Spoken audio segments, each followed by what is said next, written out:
Hayatımın şu boğa döneminde podcast'ine hoş geldiniz. Hani o şimdi ben ne yapıyorum dediğiniz anlar var ya, işte tam da o anları paylaşacağız. Herkesin hayatında bir şekilde etkisini hissettiği bir kavramdan bahsedeceğim bu bölümde. İnsanların el alem korkusuyla yaptığı veya yapamadığı şeylere bu korkunun kişisel özgürlüklerimize etkisinden bahsedeceğiz ve belki yapabilirsek bu el alemden de kurtaracağız kendimizi. El alem dediğimiz kimdir? Önce buna bir cevap verelim. Yaşadığımız süre boyunca el alem dediğimiz o görünmez otoritenin kim olduğunu belki de hiç tam anlamıyla bilemeyiz ama varlığını her zaman hissederiz. Peki bu his nereden geliyor? Aslında el alem bir kombinasyondur. Kişisel algılarımız, kültürel etkiler, gözlemler ve deneyimlerin birleşiminden doğan bir hissiyat. Birilerinin bizi izlediği, değerlendirdiği ve hatta yargıladığı fikri. Ya ama durun bir dakika ya. Gerçekten var mı böyle bir şey? El alem gerçekten ne diyor? Bu noktada sorulması gereken bir diğer soru. Biz el alem dediğimiz bu görünmez otoritenin ne dediğinden ne kadar haberdarız? Çoğu zaman onların bizim hakkımızda düşündüğünü sandığımız şeyler aslında kendi içsel korkularımız ve varsayımlarımız. Bizi yargılayacağını düşündüğümüz insanlar gerçekten var mı? Ya belki de en can alıcı nokta burada yatıyor. El alem dediğimiz kişiler çoğu zaman gerçekte var olmayan hayali figürler. Çünkü herkesin kendi derdiyle uğraştığı, bizi düşündüğünden çok daha kendini düşündüğü bir dünyada yaşıyoruz. El alem dediğimiz insanlar bizi gerçekten izliyor ve yargılıyor mu? Yoksa bu tamamen kendi zihnimizde yarattığımız bir baskı mı? Bu konuyu kendi açımdan aşmış biri olarak konuşmuyorum ama son birkaç senedir bu konuda çok ciddi bir ilerleme kaydetmiş biri olarak konuşuyorum. Eskiden el alem dediğimiz insanların ne düşüneceği benim kararlarımı ve davranışlarımı şekillendiriyordu. Hatta bazen kendi isteklerimi ikinci plana atıyordum. Ama fark ettim ki tamamen benim zihnimde yarattığım bir baskı. Baskıymış daha doğrusu. Son birkaç yılda bu düşünceyi sorgulamaya ve kendimi özgürleştirmeye başladım. Kolay olmadı. Hala da zaman zaman aklıma düşüyor ama artık şunu biliyorum. Hayatımı hayali bir topluluğun onayına göre yaşayamayacak kadar değerli buluyorum. Arkadaşlar, ben bu düşünceyle savaşmaya karar vermeseydim podcast yayınlarımı da başlayamazdım. En çok da Söğüt'te çalıştığım yıllarda tek başıma yaşadığım küçük bir ilçede özellikle. Bunu nasıl tarif edeceğimi bilmiyorum ama özetlemeye çalışacağım. Eğer sizin bir fabrikada genelde erkeklerin daha baskın olduğu bir alanda çalıştığınız düşünülürse sadece işteki performansınız değil, özel hayatınızdaki tercihlerinize kadar pek çok konuda yargılanabilirsiniz. Sanki kendinizi daha fazla kanıtlamanız gerekiyormuş gibi bir his diyebilirim. Ben orada yönetim kısmında çalışırken şoför olarak çalışan bir arkadaşın beni dışarıda gördüğündeki fazla samimiyet. Yani sonuçta deplasmandasınız. İş yerinde ne kadar güçlü ve otoriter olursanız olun o kişinin yaşadığı küçük bir ilçedesiniz. Küçük bir yerde yaşadığınız zaman da attığınız her adım fark ediliyor. Market alışverişi, akşam yürüyüşü, işe gidip gelirkenki davranışlar, ya sanki her hareketim görünmez bir deftere kaydediliyor gibiydi. Komşularımdan gerçekten memnundum. İyi insanlardı ama yaşadığım şey şuydu. Eve her zaman 7'de dönmüyordum ve hatta 7'de döndüğüm vakitler de çok nadirdi. İş dolayısıyla daha geç dönüyordum. Saat kaç olursa olsun sokakta kimseyi görmesem de ben eve girdikten bakın 5 dakika sonra ya telefonum çalıyor ya kapım çalıyordu. Geç geldiğim için yemek getiren ev sahibim ya da Aysel abla ya da Ayten abla. Ya sokağa girdiğimde yolda kimseyi görmüyorum ama evime giriyorum ve onlar benim tam içeri girdiğim vakitte evde ve benden haber oluyorlar. Bu saatte nereye gidiyor? Akşam tek başına dışarıda mıydı? Kimle konuşuyordu gibi. Bu gibi sorular işte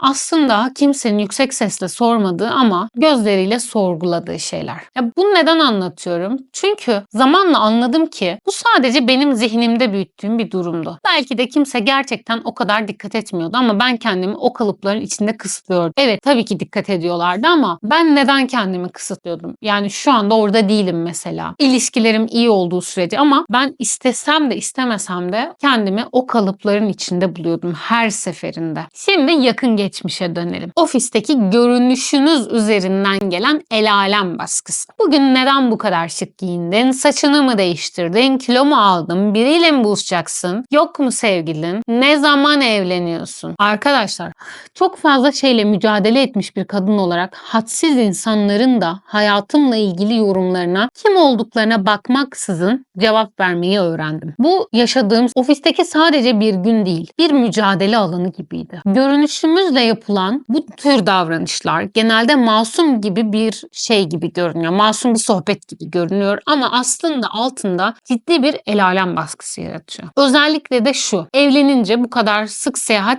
edemezsin, çalışamazsın. Evlendin, çocuk olunca bilmem ne projesine Söğüt'teki gibi katkı sağlayamazsın. Sana ne kardeşim? Benim ne yapacağıma medeni durumum değil, ben karar veririm. Ve evet, belki yapmayacağım ama yapmayacaksam da bu benim kararım olacak, ama sana ne? Bu tarz yorumlar başta sadece kelimeler gibi gelir ama bir süre sonra zihninizi işgal etmeye başlar. Toplum sizin adınıza geleceğinizle ilgili planlar yaparken size yalnızca seyirci olma rolünü biçiyor. Çok saçma. İşte bu noktada farkındalığa ulaşmanız gerekiyor. Sana ne kardeş? El alem dediğimiz kişiler bizi sınırlandırmaya çalışabilir ama biz kendi hayatımızın sınırlarını çizmekte özgürüz. Peki, devam edelim. Akrabalar el alem midir? Evet, bazen akrabalar da el alem gibi davranabilir. Senin iyiliğin için söylüyorum cümlesiyle başlayan öneriler. Kuzenin evlendi, sen ne zaman evleniyorsun? Dayının oğlu bilmem ne işini kurdu, sen hala maaşla mı çalışıyorsun?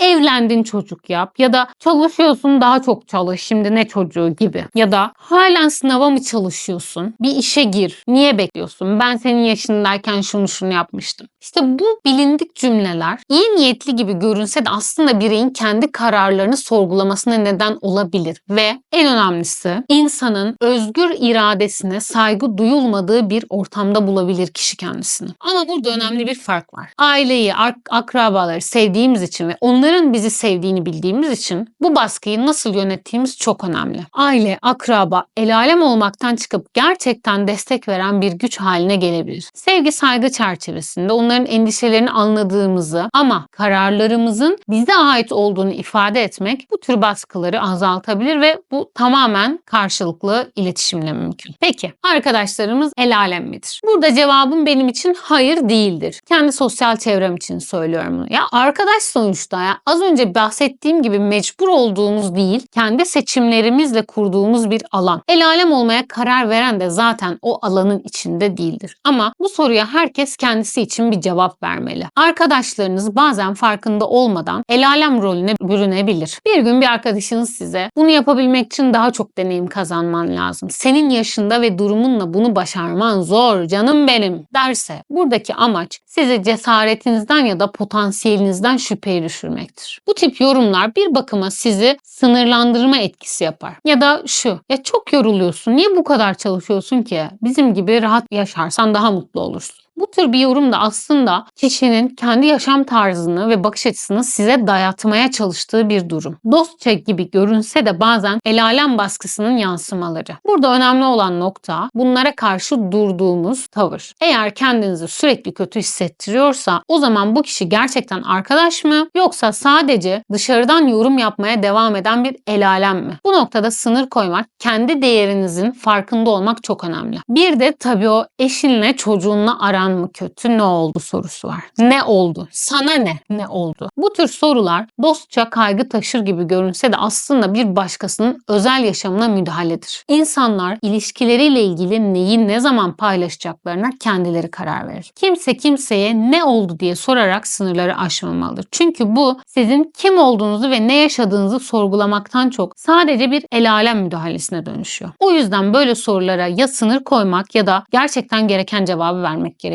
İnsanın kendi alanını koruması demektir bu. Yanlış anlaşılacak bir durum da yok. İnsanın kendisine saygısının için yapması gereken bir şeydir. Herkese sordum, laf gelmese bile kötü oldum. Yapmadığım şey kalmadı, ben bu dilden yoruldum. El alem ne der diye düşünmekten yoruldum. Arkadaşlar, sesim için üzgünüm. Ama sadece bu kısım için Oğuzhan Koç'a hem mail hem bir sürü mesaj attım podcast'te yayınlayabilmek için. Bayağı bir süre önce cevap gelmeyince ben söyledim. Teşekkürler.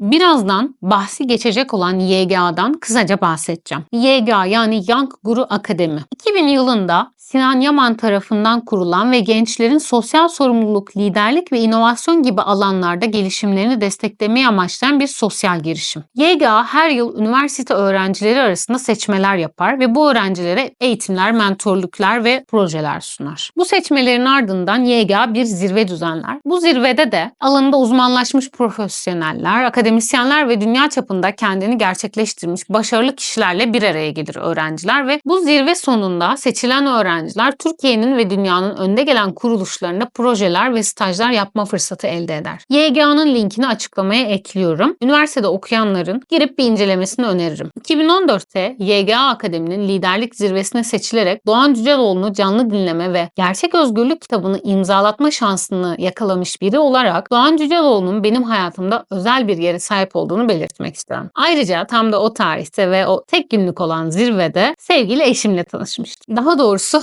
tanışmışız. Yıllar sonra tekrar karşılaşınca bunu fark ettik. Bu yüzden kitaplığımızda 2 tane Doğan Cüceloğlu'nun Gerçek Özgürlük kitabı var. Doğan Cüceloğlu'nu tabii ki herkes biliyordur ama kısaca bir anlatmam gerekirse Türk bir psikolog, yazar ve eğitimci olarak tanınan önemli bir isim. İnsan davranışları, psikoloji ve iletişim konularında derin bilgisiyle bilinir. Doğan Cüceloğlu'nun öğretileri bireylerin kendilerini daha iyi tanımalarına ve potansiyellerini daha etkin bir şekilde kullanmalarına yardımcı olmuş. Şimdi Doğan Cüceloğlu başkaları ne der diye yaşıyoruz diyor. Bir hikayeden bahsediyor ve orada 3 aylık ömrü kalmış birinin evine gidip kendisini sorguladığı o anları anlatıyor. Şimdi kendi ağzından anlatıyorum. Ben yaşadım mı be? Bu benim hayatım mı? Hakikaten yaşadım mı? 2 türlü cevap verebilirsiniz bu soruya. Birincisi yok, aklıma bile gelmedi. El alem ne der diye yaşadım. Ben ömür boyunca başkalarının benden beklentilerini yerine getirmek için çabaladım ve şimdi ölüyorum. Böyle insanları tanıyabilir misiniz? Evet. Yaşlandıkça mendeburlaşırlar. Yaşlandıkça asık suratlı olurlar. Özellikle çocuklara ve gençlere çok öfkelidirler. Mutlu insan görmeye tahammül edemezler çünkü içi bilir. Yaşanmamış bir yaşam. Ve Erich Fromm der, yaşanmamış yaşamlar dünyadaki bütün savaşların ve kötülüklerin temelidir. Bu yüzden başlangıçta YGA'dan ve Doğan Cüceloğlu'ndan bahsetmek istedim. Doğan Cüceloğlu'nun bu anlattığı hikaye çok derin anlamlar içeriyor. Ve gerçekten bunun üzerine hangi yaşta olursanız olun düşünmemiz gerekiyor. Başkalarının beklentilerinin ve baskılarının kişilerin kimliklerini nasıl etkileyebileceğini gösteren keyifli bir film önereceğim şimdi size. The Devil Wears Prada. 2006 yapımı bir Amerikan komedi drama filmi bu. Türkiye'de Şeytan Marka Giyer ismiyle vizyona girmişti. Başrollerinde Meryl Streep kendisini en iyi kadın oyuncu Oscar'ını kazandıran Sophie'nin Seçimi filminden tanırsınız. Anne Hathaway diğer başrol olarak yer alıyor. Anne Hathaway'i de Interstellar filmindeki Doktor Emily Brand karakterinden hatırlarsınız. Film Andrea'nın yani Anne Hathaway'in kendi kimliğini bulmaya, profesyonel hayatla kişisel hayatı arasında denge kurmaya çalışırken yaşadığı zorlukları anlatıyor. Toplumun ve iş dünyasının beklentilerinin bireylerin kişisel kararları üzerinde nasıl baskı oluşturduğuna dair güzel bir eleştiri sunuyor film. Başkalarının ne dediği ile kendi kimliğimizin nasıl şekillendirildiği ve iş özel hayat arasındaki dengeyi kurma mücadelesi ve başarıyı tanımlama konusunda derin mesajlar içeriyor. Şimdi kendimizi sorgulayalım. Bu el alem dediğimiz korku gerçek mi yoksa varsayım mı? Kendinize küçük meydan okumalar yapın. Bugün sadece kendi istediğiniz bir şey yapmayı deneyin. İnsanlara bu benim kararım demekten çekinmeyelim. Hayatımın bu döneminde şunu söyleyebilirim ki el alem aslında başkaları için yaşamak. Ama gerçek özgürlük başkalarının düşüncelerinden bağımsız olarak kendi iç sesimize kulak vermekte başlar. Zamanla kendi yolculuğumuzu ve yolumuzu çizmek başkalarının onayını aramaktan daha değerli bir hale geliyor. Beni dinlediğiniz için teşekkür ederim. Haftaya görüşmek üzere ve takip etmeyi unutmayın.